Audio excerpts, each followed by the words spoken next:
And all of this, I'm taking this from Exodus chapter 20. It's the entire chapter that tells all of the 10. Now, we continually put up the 10 commandments, now that we've gone through all of them, because I don't think we have to even go into kill. I already did that, into that.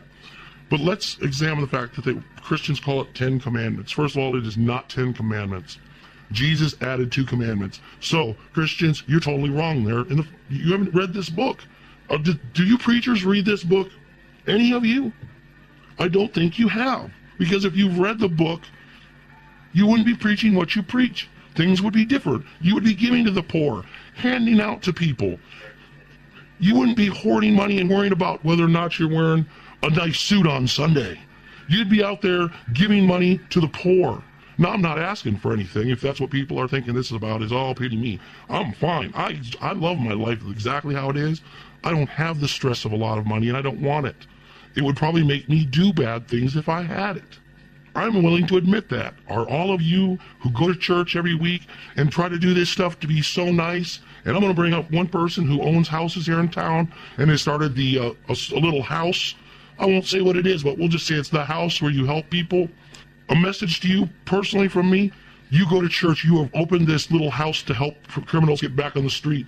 But yet, when I lived in your house and my wife lost her job, what did you do? You kicked us out.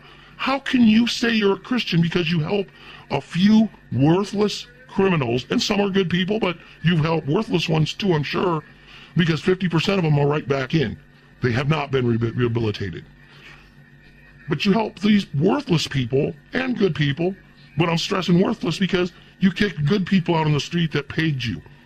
So I want you to think about that. You need to reflect your life if you ever see this or if anyone tells you. I think that everyone would know who I'm talking about. Her initials are CS.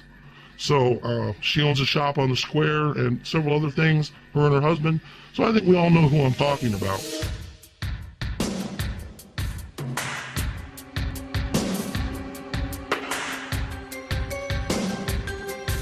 I will, however, use her name in the tags in case anybody looks it up, but I will not use it on the video. That way she can't come back on me. But that is the truth. She kicked me and my family out with children because we got a month behind on the rent. But yet, she's willing to help people that are criminals, which is great. I think that's great. But you can't do both.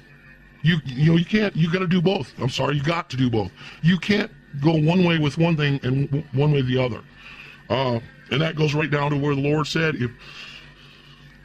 if your friend or someone comes to you and sues you or asks you or needs something and asks for your coat, give them your shirt also. Don't just give them what they ask. Give them a little extra. That's what you're supposed to do. Help other people.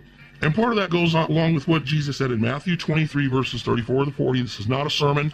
I am simply pointing out to you what this book really says and pointing out to Christians how wrong they are. You want to take that as a sermon? Fine. But I'm not going to stand on no pulpit in a church in front of a bunch of people. I'm just telling you the truth.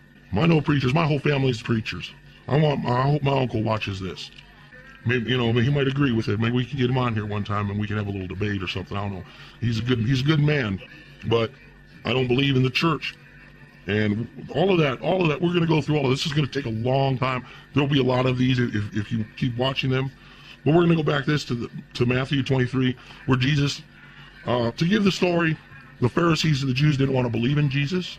And they came before him and they said, well, Master, Lord, mocking him, what is the greatest of the commandments? Talking of the 10 commandments, of course. What is the greatest of them? And he tricked them. He was clever, and he had a message to bring, and he knew that they were trying to trick him. So, being intelligent, he threw it back at them and gave us 2 new commandments that he said are both the highest, and they're equal to each other. One is not above the other, and they should be one, and we'll read it as one. I'm going to read out as one. Love the Lord thy God with all thy heart, soul, and mind, and love thy neighbor as thyself. You can't love people and kick them out on the street.